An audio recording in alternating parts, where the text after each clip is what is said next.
Choosing a graphics card in 2026 is harder than ever. Prices are wild, specs are confusing, and not every new GPU is actually worth your money. Whether you're building a gaming PC, upgrading for content creation, or just want the best performance for your budget, this list will save you time and regret.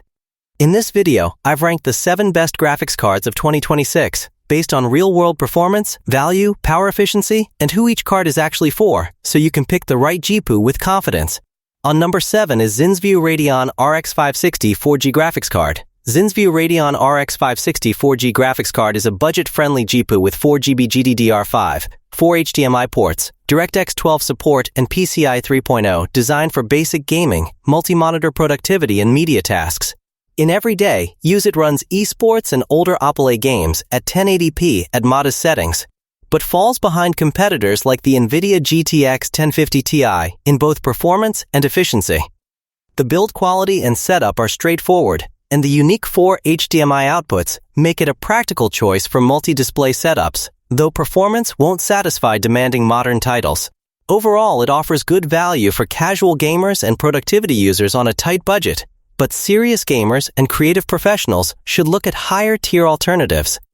On number 6 is Glorto GeForce GT 210 1024MB DDR3 graphics card. Glorto GeForce GT 2210 1024MB DDR3 low-profile graphics card is an ultra-budget entry-level GPU with a low-profile design and HDMI DVI VGA outputs built mainly for basic display tasks, HTPC use, and older PCs. In everyday use, it handles video playback and general desktop work fine, but it offers very weak 3D performance and is significantly slower than alternatives like the NVIDIA GT 730 in gaming and graphics tasks. The build quality is basic, but adequate. Installation is easy thanks to the simple plug-and-play setup, and the inclusion of multiple legacy outputs is handy for older monitors. Overall, it's a fair value only for very light use or compact systems needing multiple display outputs, but not recommended for gamers or graphics-intensive workloads. On number 5 is QTHREE NVIDIA GT 730 4GB graphics card. QTHREE NVIDIA GT 730 4GB graphics card is a basic PCI Express X16 GPU with 4GB DDR3 memory, DirectX 11 support, and VI HDMI VGA outputs aimed at everyday multimedia, HTPC use, and light desktop graphics. In real-world use, it handles HD and 2K video playback and general productivity tasks smoothly, but struggles with modern games, delivering much lower performance than GDDR5-equipped rivals like the GT 730 GDDR5 or GTX 750. The low-profile build and broad output options make installation simple and flexible for small form factor systems, though the DDR3 memory limits its overall capability. Overall, it's a reasonable value for budget users focused on video and basic tasks, but not ideal for gamers or graphics-intensive workloads, so I'd recommend it mainly for casual or HTPC-oriented builds. On number 4 is maxsun AMD Radeon 8GB graphics card. maxsun AMD Radeon RX 580 8GB graphics card is a mid-range PCI GPU with 2048 stream processors, 8GB GDDR5 on a 256-bit bus, and multiple outputs designed for smooth 1080p gaming multi-monitor setups and DirectX 12 support.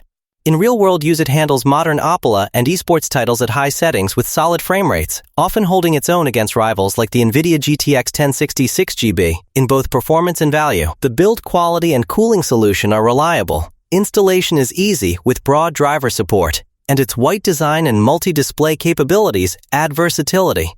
Overall, it offers excellent value for budget gamers and creative users alike, and I'd recommend it to anyone seeking dependable 1080p performance without paying premium prices. On number 3 is SRhonyra R7 350 4GB 6-monitor graphics card.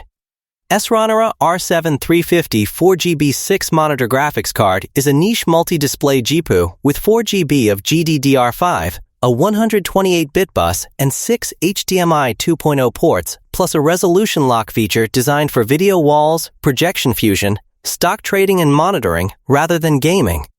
In real-world use, it reliably drives up to 6 independent displays with stable output and low power draw, though its R7 350 performance is modest and far below more powerful gaming-oriented GPUs.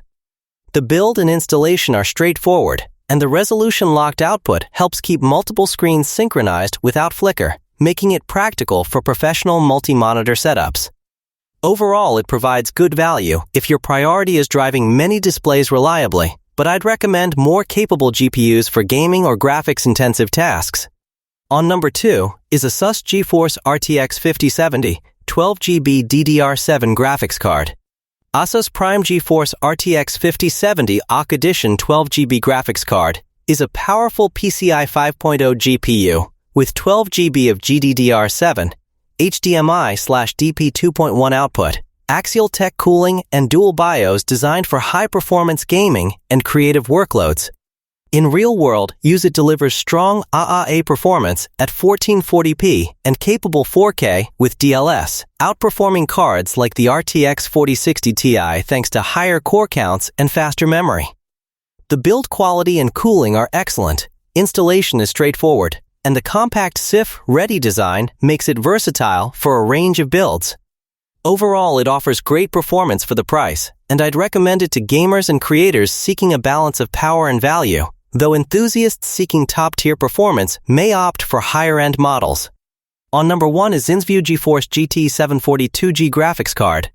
Xynsviu GeForce GT 740 2G graphics card is an entry-level low-profile GPU with 2GB memory and 4 HDMI outputs designed for basic multi-monitor setups, office productivity, and multimedia playback. In real-world use, it drives multiple displays smoothly and handles everyday tasks well. But its 3D performance is limited and doesn't match more capable cards like the NVIDIA GT 1030 in efficiency or casual gaming. The build quality is typical for budget GPUs, installation is simple with plug-and-play drivers, and the unique 4 HDMI design makes it practical for monitoring or desktop work. Overall, it's good value if your priority is multi-display support on a tight budget, but I'd recommend more powerful alternatives for gaming or graphics-heavy workloads. So those were the 7 best graphics cards you can buy in 2026, covering everything from budget builds to high-end gaming and creative work. Remember, the best GPU isn't the most expensive one, it's the one that fits your needs and your setup. If this video helped you decide, hit the like button, subscribe for more honest PC hardware guides, and check the links below for the latest prices and deals. Let me know in the comments which graphics card you're using in 2026, and I'll see you in the next one.